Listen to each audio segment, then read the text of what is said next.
Inside Story Uganda, real source of political updates.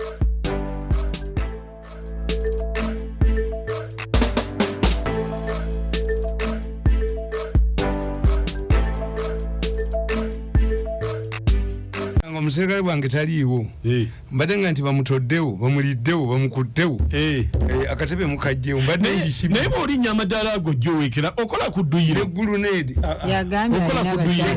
nze jimu abasajja bamusa abawangaala emyaka 6 balina jimu nina mukwano gwe nagenza okulaba nze nemugamba nti gwe wasobola okuna nebino mbwavuga akagaali tavaawo nze na jimu nze ngenda mu jimu ezo ezammwe ogenda mu jimu nakyo jimu abakazi bana yikokolera jimu ntambuza ebigere mu Kampala naye nga nze mpulira ebyo ebyammwe nbeeramu omanyi kasita ova ku ndakyo n'ova ku buntu bwo n'otandika okubeera artificially made oba owedde nosula ebyuma nga nsula byaki akajjuza nga akajjulizaki byali wedda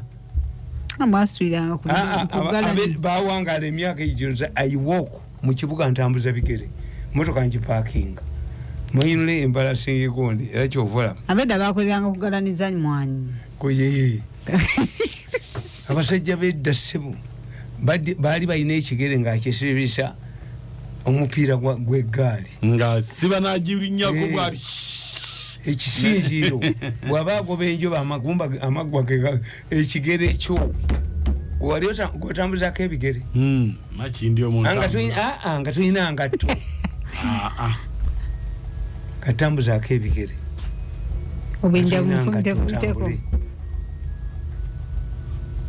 Katonda si yakola engatte embuzi yajja neddiba ensolo za bino by'abazungu nze I have remained I'm about 70 years but I'm very energetic level 7 ne Katonda agabe abakazi ayongerako ng'ogamba akaddiye waliwo omuwala bambi mubi taata we yamukola bubi omuwala alina amagezi naye taata we yawasa omukazi omubi n'aba mubi nyeze mbadde mulya kulede bamba bwuli eddoboozi oga namulabako ddi naye muwala mubi n'osonga omulabe n'omulenzi naye bambi omuwala mubi yagazi bwulidde nga boogera nti Biden yagala kudda myaka 8 myaka mmeka what these idiots don't know Kenyatta yafuga Kenya at the advanced age of 75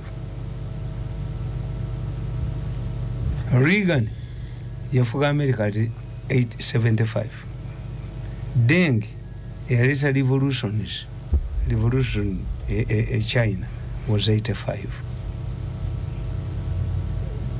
age webatusoma ebyobufuzi batugamba nti a leader becomes pragmatic in old age Museveni who hanged Sebirumbi tiri ogwala yawangulako empaka z'abannalungi batugamba mjatani waliwo gwe gyogenda okuwasa mu mulembe guno waliwo eri aparticipateseko mu mpaka z'abannalungi ngamba batabani bange ekyokubiri eyasinga okusoma mu famire eyo yasoma ki yamala mugigi nawasa nakigudde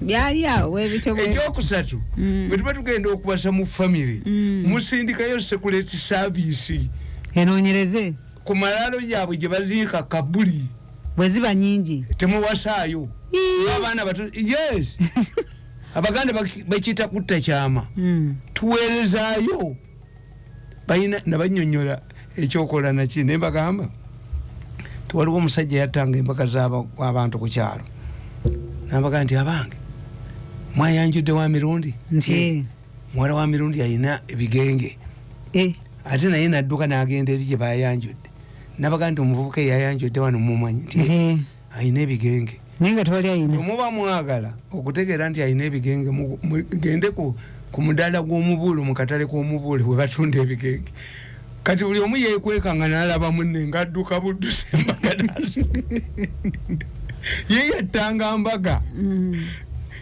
so kakati mumbabulya nembagamba ebintu bya Uganda bisinga obungi biri solvable the emergence of the Basias is because the Basheirs are no longer the worst people. What you have done, the non-Basheirs, has created a situation where Basheirs are not nti obukokolo bugeyana. Mwe mwarwanyisa slave trade. Africans who stopped the slave trade shall with force. The British Parliament passed a resolution to ban slave trade, slavery, a few days before his death. Today, you buy an air ticket, you sell Yachibanja to go to Arab countries to do the same. What has changed?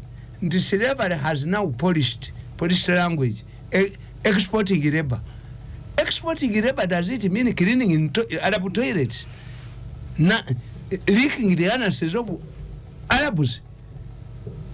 It's slavery. But because it has changed from slavery to labor export, kati n'abasiyazi nabo kye bakoze si kuvuga mpanka kulya bisiyaga kulya edibo tuyita polish language. Abasajja fu abasoma international relations naki tokyayita mukozi wo house girl, my domestic assistant, domestic a toilet.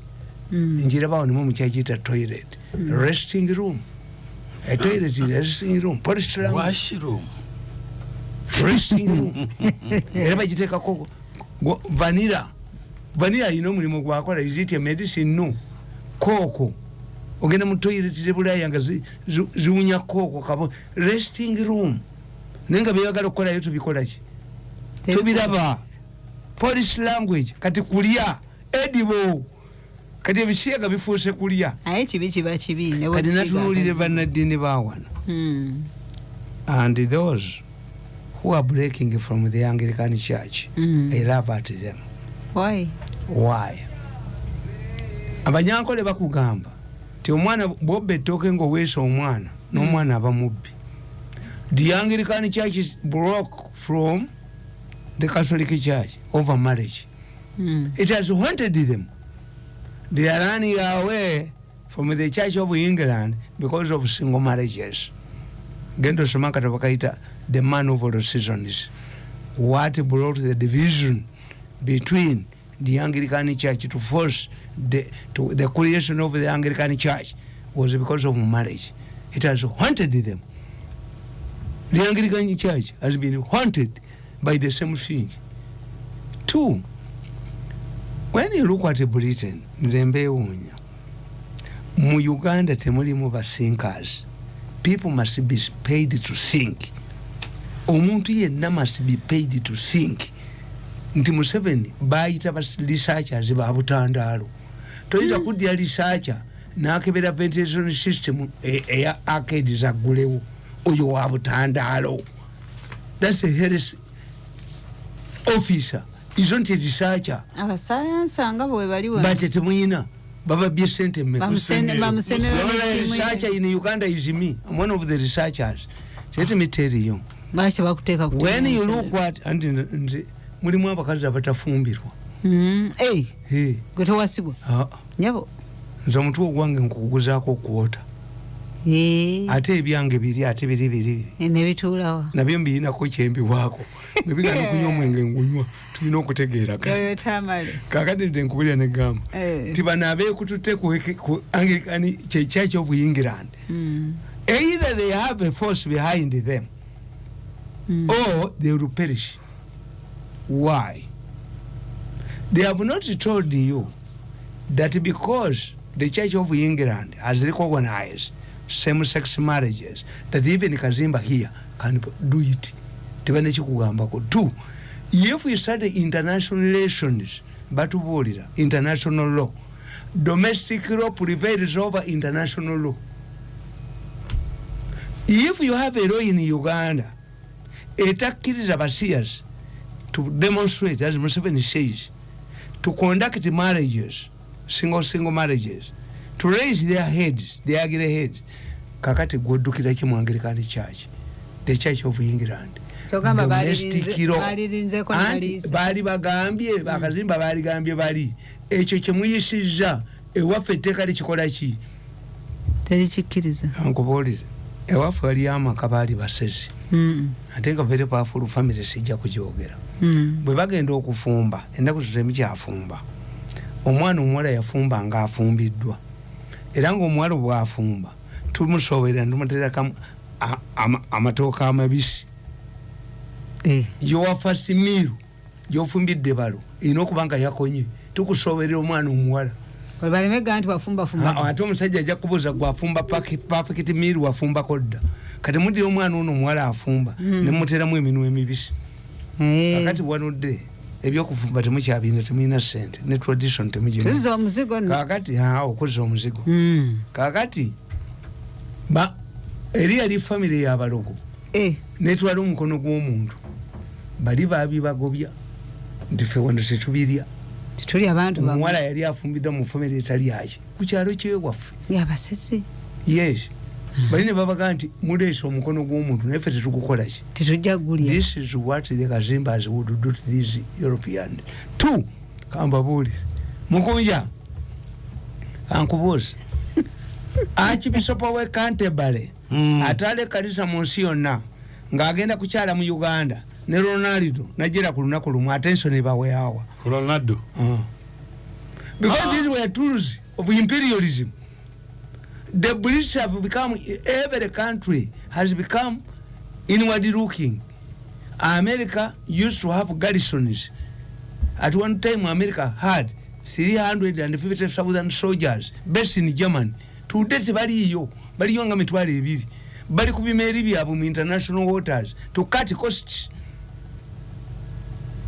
They are cutting costs. When you look at the British system, if the British government organize a referendum to allow Scotland to go, to remain smaller, gwenga wekarakasa hagwe wekarakasa gwe kazimba.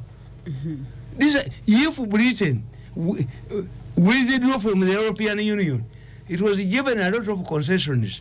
At one time, by the time of Britain broke away from the European Union, Aston yaliwo bag mungereza bagana inward looking. They are cutting the costs. Britain today, what it preserves is the pound, is the Premier League, is their kingdom. These were tools of imperialism. You don't need the most powerful embassy in Uganda. Nganaji kubuziza mukunja most powerful embassy in Uganda yani. American embassy. Kulimba. It's the Vatican embassy. All of the churches belong to the Vatican. Vatican is centralized, but the Anglican Church is decentralized. Look at the situation. Have we managed to produce a head of the Barokole in Uganda? If the Barokole had Gundi, Bari Mugobie, Nalaba Pastor God, Ngagamba, take this money to Chitalia.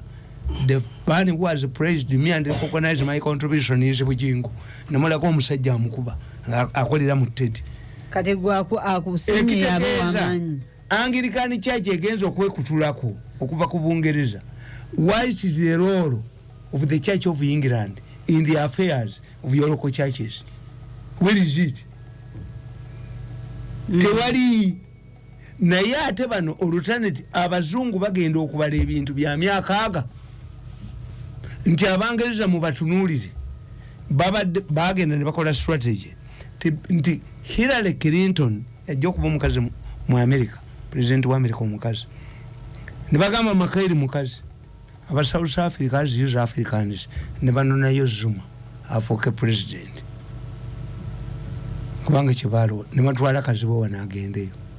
But when Teddy May failed, when Clinton failed, Hillary, ne Teddy May failed, ne Zuma failed,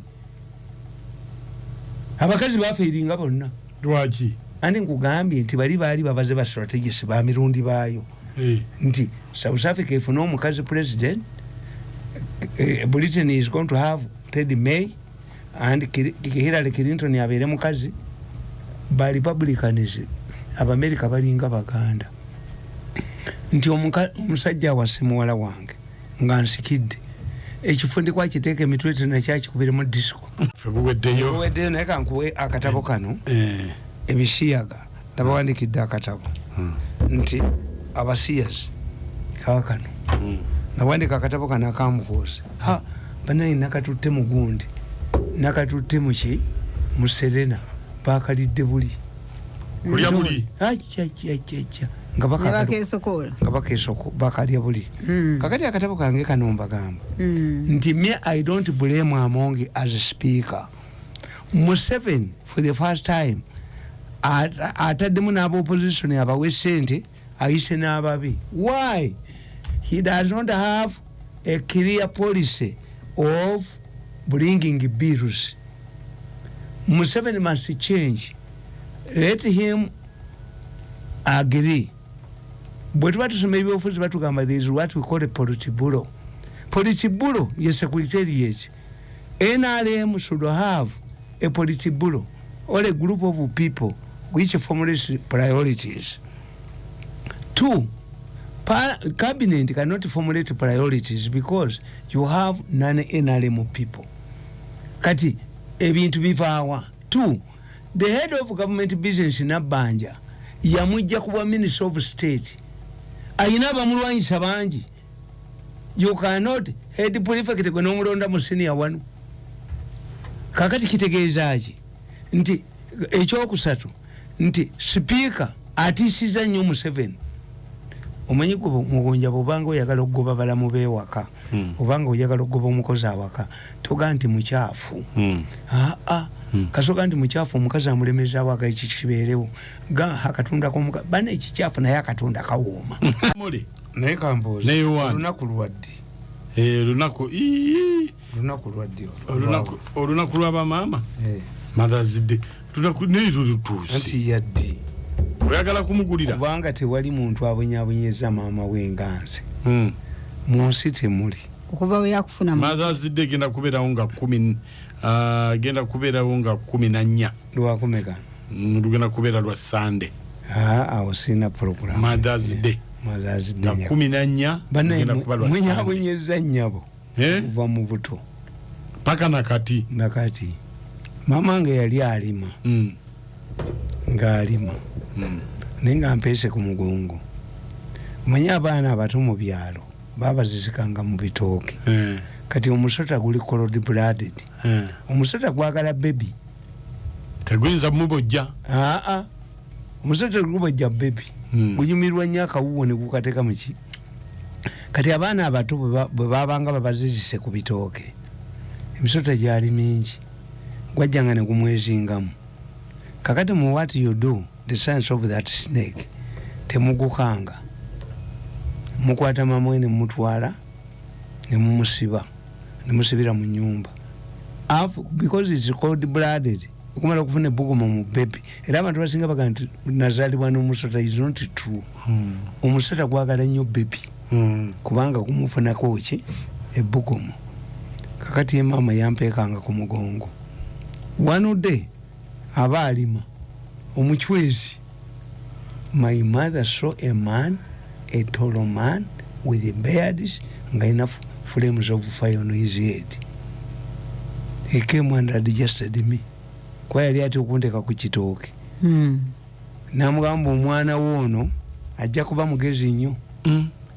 Tajja kusoma. Omuchwezi ayogera. Tajja kukola. Omuchwezi n'agenda.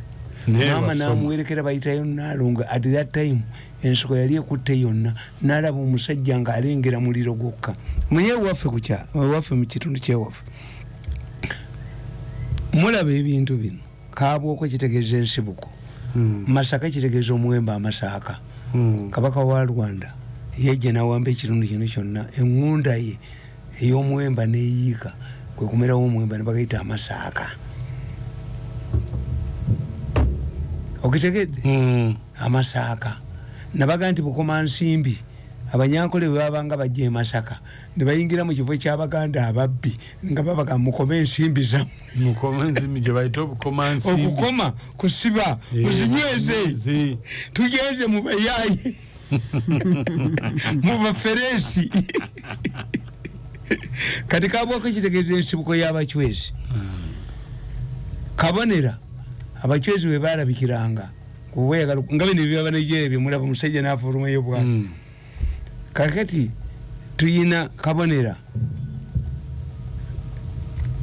tuyina bukunda we bakoleranga empaka zaabwe abachwezi bwogende waffe ekyalo kwenva bakiyita matale obutale ku lusozi waggulu ayane obutale ge mayinja abachwezi mu bajjanga ebyuma bye bakozesanga kalisizo tawuni yewaffe abachwezi bwe balunzanga ente zaabwe kyotera we zayoteranga omusana mutukula ekigambo kibayita mutukula mumukiyita mutukula muntukula ewali ekyokulya ku boda muntukula simutukula muntukula ewali emaali webalya muntukula simutukula muntukula ti ewali abalya sente abalina sente ku boda obufere bwavadda negwe batuma omanyi Yesu lwaki bamukomerera amagulu ne bagagatta gwe batuma gula emisumaali yagula gumu mu kifo kyebiri nadduka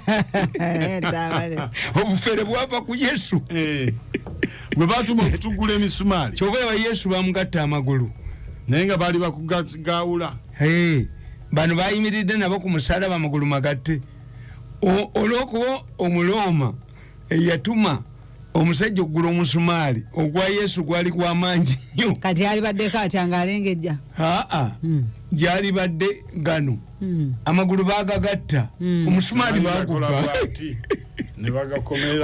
bali abali ku musalaba bagatta amagulu ekisajja nekimugulira bali ababiri bagatta amagulu omusalaba gwa omusumaali bagubba gwali mu feeza nyingi obufere bwadda okufera abantu kakati mama wange omusajja my mother entered the shrine one time ate bamufulumyamu mu ssabo bamugamba gogenda kufa ng'abitya she went to a shrine of the Bachwezi to plead for me to study yabagamba omwana ngono musajja nali brown very brown I was a handsome man when I was young. I was still a handsome man. Naye kati omuchwezi ajja atya ku muganda we sitegeera. Anti jenva. Oli muchwezi. Ndi muchwezi ekyalo ky'abachwezi. Anti nkubuulidde. Kalisi z'obukunda. Tuyina ne gombala ye Lwankoni. Gye bakimanga emiggo n'engo Lwankoni. Ate abatwalize mu tebakimanyi. Kati ewaffe tuyina eggombala y'omu Kirumba. Kirumba. Mwanga we bamuwangulira. Ejje lyakuba Mwanga mu Kirumba where they attacked from. Tuyina mu Kizibira the defenses. Awe wafu waliwo ebintu bingi nnyo zempuli abeeyita abachwezi. Amwe muchwezi myself. Kubanga we have all the features of the Bachwezi. Mu Kizibira mu Kirumba waliwo n'ekyalo ekirala era nakyo kitegeeza kakati ekigambo buyeekera kitegeeza abayeekera be bajaasi abatalina gavumenti abayaaye ejje lya Mwanga bwe baali kubireka abwoko Mwanga yali aduumira ng'ali minziiro mu lubiri lwe kale oba era baatugamba nga the first man to run the marathon race periodis the Greeks kakati yabulira Mwanga nti bakuwangudde yali luddawo kati ejje lya Mwanga bwe bamala oddiwangula ekaabuuko ejoga nti mu Kizibira mu Kirumba waliwo n'ekyalo ekirala ate Nnyendo ekyalo ekirala anti mu Nnyendo most of those people abali mu Nnyendo ebivuba ebikwata abantu essese the bazungu airlifted the Sese people to Nnyendo most of those people who came to mama wa Semogere bamuyita Nyamwendero is ekiziba wati tuyina oluziba lungi nnyo ku boda y'ewaffe kibala nze nkolera nnyo ku ngero z'abaziba abaziba bakuga nti okatera mandwa ogineeseze akayo kali bakaliijo kasita okuba emandwa nti ogwogineeseza n'osanyuka naye bwe kuba kyenkoze bano abannumba bene bateeka ku ttaka nabalabye ejjo mu meeting nga bagamba nti omusajja tusese ne family yetu mu 5 billion mbwatuwe recording nedda tewali kuteesa nammwe. I'm a gentleman. Mumuzirete muteka kwa account ya. But we can finish the account temusobola. We can follow him temusobola. Send muteka kwa account ngende waffe ntegule. Abaganda batugamba gatekebwawo omuntu gajibwawo omukulu. Mumulete sente wa Museveni yazireta obaani nze ngende waffe emizinga ngisumulule. Era omuziba akugamba. Ti okabona ekiziro okubi okawonga nnyo kamakakita wazalireka. Omuziba akugamba ti bw'olaba ekiziro okusaanya ku famire yeggwewo wongayo nnyoko famire esigalewo. Maama we ye mukulu asinga. If you allow the NRM to be destroyed, if you can sacrifice yourself, but preserve the NRM. Okabona ekiziro okubi okawonga nnyo kumakakita wazalireka. Bw'olaba ekintu ekizeewo okugyawo beat nga bw'ovaawo esigalawo sacrifice yourself. That's the muziba. Genda. Gwe genda naye yeekole ki? Nze nava mu gavumenti. Nava mu gavumenti. Esigalewo. Museveni yasigalewo. In the last 10 years, Museveni has never given me a coin. And I understand. Nange ndi family me. Nange ndi muntu naba. Advise omulamba. Nange ngampaji. 1.7 28 million per annual. Abantu bafuna million ya 5. Eyo tebagita coin. Eyo. Andi mwe mutamanyi. Abakazi abo mbalaba. Abaganda bagamba nti omusumali oba omukyotala ayafuwaza. Sikuwafuwaza talina bisirani. Naye byalya. Sikisa buto mungi. Nyanja atekamu kitungu maaji. Kakati nze waliwo omuntu gwe bawa 1.7 million nakuba mu ngalo. I don't evaluate because I know my commercial and the political value. I'm not sitting group ya 1.7. No, when I value myself. Sitting group kakati okiraba ekintu ekyo. Nkiraba. President Museveni nga yalonzo omuntu. Akkiriza nti ekyo kyalina okufuna asanyuka. Waliwo omuntu gwoba 15,000 ku Christmas n'adduka. Waliwo ayina miliyoni 10 nga yetazibala bana Christmas njiyita muntya. Kati President Museveni ayina omuntu gwasobola okuba advisor katereka yamuwa bwala disi n'awandika mu mawulire. I thank the president. Yayina omwebaza. Kakati atenze ku 1.5 per month. When I consider my commercial and political value, sizibala. Ako kasiimo. Era bwe nagenda yo gyokuliniwenga contract nabaga nti zezimu. Nembuza Haji Kakande nti era zemu nanteeka mu kategule eyo. Haji Kakande nange nti muzeeyi yakutaddemu. Yetalabanga konti nkuze. Yetategeera nti nkuze. Yetamanyi nti mutabani we ayina abakazi bana abaana 8 embuto 3. Akubuza yabakutuma. Zampa. Embuzi bagisibe watali muddo. Abakazi bameka? Bana. Embuto meka? Embuto 3. Kati yasasu yesajiro. Mirundi Junior wa kungalira mu kyakumi. Kitawandi kyange we kyali kyogera ku mukolo kibakita Beni na kibula mu Beni. Oba nze nsembayo ne mugawo oli mugezi toyogera nti gwo sembayo. Yagamba oba. Oba nze nsembayo. Naye ngeri y'embuto 3. Simanyi. Kakati n'emirimu gyenkola. Kyobalaba embuzi bw'ogisibe watali muddo.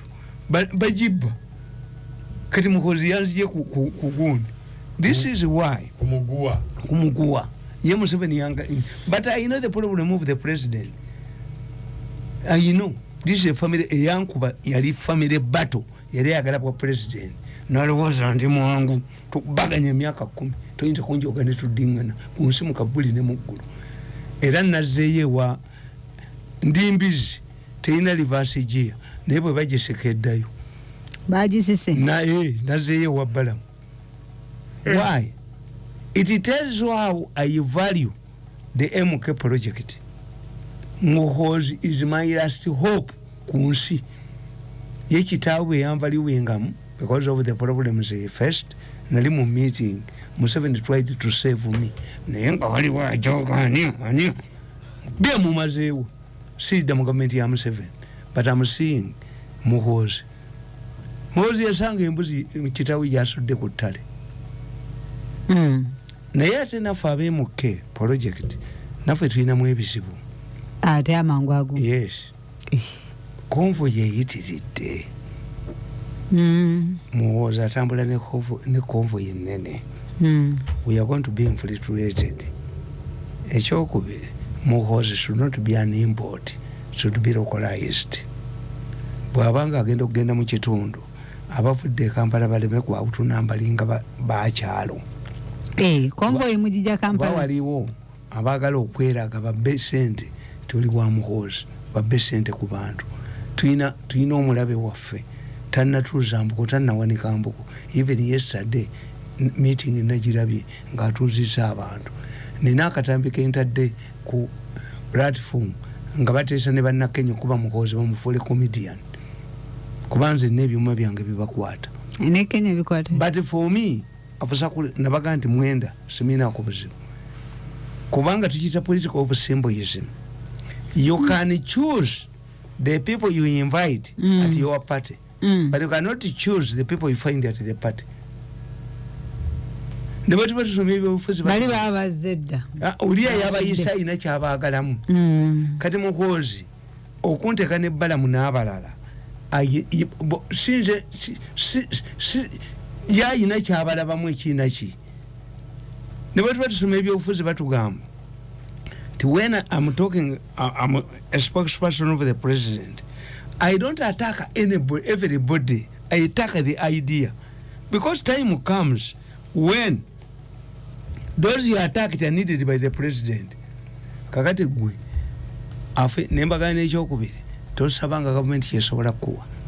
Afende Muhoozi bwe yagenda e Rwanda baabuuza batula mu meeting. Did he go to anybody who accompanied him? What did he discuss with the President Kagame? If they are discussing and toppling the government, bwe yazzeeyo agenze nani? Agenze ne Mao. Nani? Agenze ne Abba. Agenze ne Minister Muhoozi. Agenze nani omulala? Kakati ono kye yali agamba nti yagenze nani has been answered. Because it is solvable. Solvable. This is what I tell you. Nti abasiyazi babaddewo mukunja wavuga ko olupanka olw'eggaali olw'eggaali naluvu naye twaluvuganga tutya olutekamu akati n'otwala kakati olupanka oluvaawa oluva mabega emmotoka ogiva mabega eggaali ogiva mabega ebodaboda ogiva mabega nedda kakati bano abagamba nti ebisiyazi by'abazungu okuvuga olupanka kyavaawa olupanka baluva mabega babayitanga bafuzi bampanka ate terubeerako oyiro luba lukalu n'oluddusa omanyi fe batugamba mu mass communication ne mu intelligence nti olina okubeera okutegeera ekigambo kye bayita siranga lwe luyayi olwogerebwa mu kitundu olina okulutegeera niki okuvuga empanka. Kakati mwe muvudde mu kuvuga empanka ne mudda mu kulya edibo okulya bisiyaga okulya sente bazirya. Kakati eyo tugita police language tugita euphuism mu propaganda ti odire ekintu tuyina mu propaganda tuyina tools nga mukaaga. 1 reverse psychology. I dope you into doing something when I'm a beneficiary and you think that you are the beneficiary. Tuyina reverse psychology. Tuyina deception. You may think tinkole ekintu ti parliament eyisa ba minister babba amabaati. That's reverse psychology. Deception. Tewali kibagenda bakola. Kivula baba ku drill babatwala. Tuyina kyetuyita bandwagon mu propaganda. Everybody akirinya bulinya abasiyazi. No. Why are abasiyazi coming now? The Basiyazi have been here. Why are they emerging now? Who is worse than kasita kankubulire? Nakacho kankubulire. Kasita oyambala empale. Ewaka ewuwo. N'okudamira abaana bo. Bwe bambala niko wakana. Do you have the moral authority to discipline your children when you also do the same or worse? balabira kugwe kakati eyabbye amabaati n'atunda ennyuma ye ani was ndabange eyabbye amabaati abaana abamansula bonna baba baweddemu ensa omunnyo gw'ensi gumaze okuggwamu ensa balirungamu munnyo namaki bayibuli mukoze ebiri worse than basiyazi nti yes how can government hire the services of by the black a prominent prostitute to help them to teach to help in nibamuwa milioni 6 bazi wako munadini yani you tell me milioni 6 bazi wako munadini yani black yagamba tebamusasula awo yabagamba ngenda kwogera abanyenda ko bazireta kiro agafudde ku parliament olunaku olwaleero okusookera ddala njalo okutegeeza nti parliament eyawamu ekyagendera ddala maaso n'okuteesa ku nsonga ez'enjawulo woowulirira bino naye nga sofa ngenda kubeera nga nkutuusako ebifudde ku parliament olunaku olwaleero okusookera ddala gavumenti etegeezezza nti olunaku olw'enkya bagenda kubeera nga bakomyawo bannayuganda ababadde bakonkomalidde mu ggwanga erya sudaani nga oluvannyuma lw'okubeera nga olutalo olwo lulimu okulwanagana oba olutalo olw'amaanyi bino bitegeezeddwa Ssaabaminisita wa Uganda Robina Nabbanja Musafiri bw'abadde mu palamenti eyawamu nga annyonnyola palamenti sofa gavumenti kyekozeewo okulaba nga bannayuganda abali mu ggwanga erya Sudaani bali seefu. Ono ategeezezza nti bannayuganda abawerera ddala 208 be bamaze okubeera nga bateekebwa era olunaku olw'enkya ennyonyi y'eggwanga lyattu erya Uganda giyita Uganda Airlines abasinga babadde bagiyita Bombardier egenda kubeera nga etikka bannayuganda bano bakomyewo wano ku butaka ate oba oliawo nga webasoma embeera eri mu ggwanga eryo n'okulaba kiki ekigenda okubeera nga kiddako. Ebyo ngo kyabitadde ku mabbali Speaker wa Parliament mumyuka wa Speaker wa Parliament Thomas Tayebwa Bangirana olunaku olwaleero era ategeezezza oba alagidde woofiisi ya Ssaabaminisita okubeera nga ekomawo olunaku olw'okubiri n'alipoota ennambulukufu ku nsasagge eyagwawo mu bitundu by'e Buvuma oluvannyuma lw'omubaka akiikirira ekizinga ekyo amanyikiddwa nga Honorable Suzani kigambibwa nti yatulugunyizibwa bya nsusso ku lukuŋŋaana lwe yali ategese olw'okujaguza olunaku lw'abakyala mu bitundu by'e Buvuma.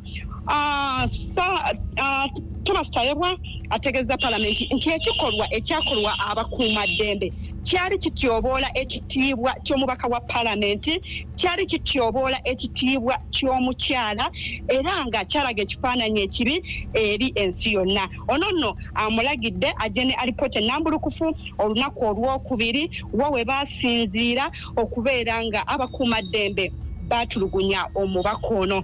Ebyo nga tubivuddeko era nsaba okutegeeza gwomuwuliriza waffe nti ne yafeesi ya Ssaabaminisita eno nno nga ekulemberwa Ssaabaminisita Robina Nabbanja eragidde yafeesi ya Executive Director oba nankulu wa Kampala okubeera nga etandika okutabaala ebitundu ebya Kampala ebyataaguddwa na mutikka w'enkuba eyatonye ekiro ekyakeeseza olunaku olwaleero.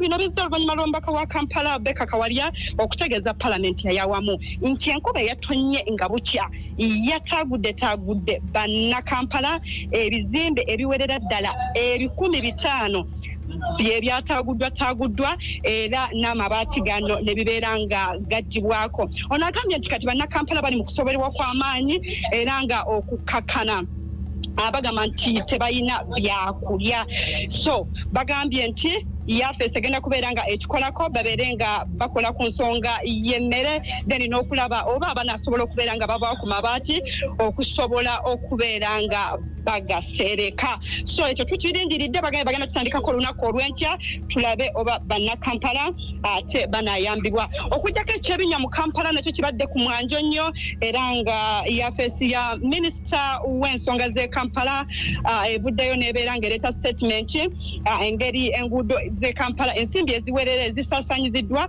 okumalira ddala emyaka 3 emabega. era bingi byogeddwa naye nga okunyonyolako abitonotono minisita w'ensonga z'e Kampala Kyopatogale Kabuye ategeezezza nti nayo tunayogera okwenkanawa Kampala kye yeetaaga de ssente. Ono agambye nti obuwumbi obuwerera ddala 6 obwaweebwa oba obwalagirwa omukulembeze w'eggwanga okubeera nga minisita ya finance ebuwa abantu b'e Kampala tebumala. Ono agambye beetaaga obuwumbi obuwerera ddala 18.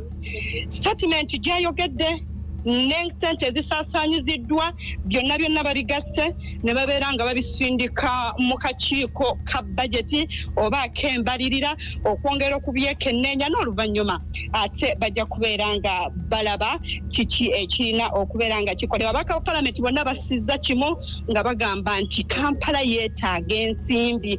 Ebigambo ne tunabyogera tutya nga tebafulumiza nsimbi nga palamenti, Kampala erinnya tebigenda kubeera nga bigwawo.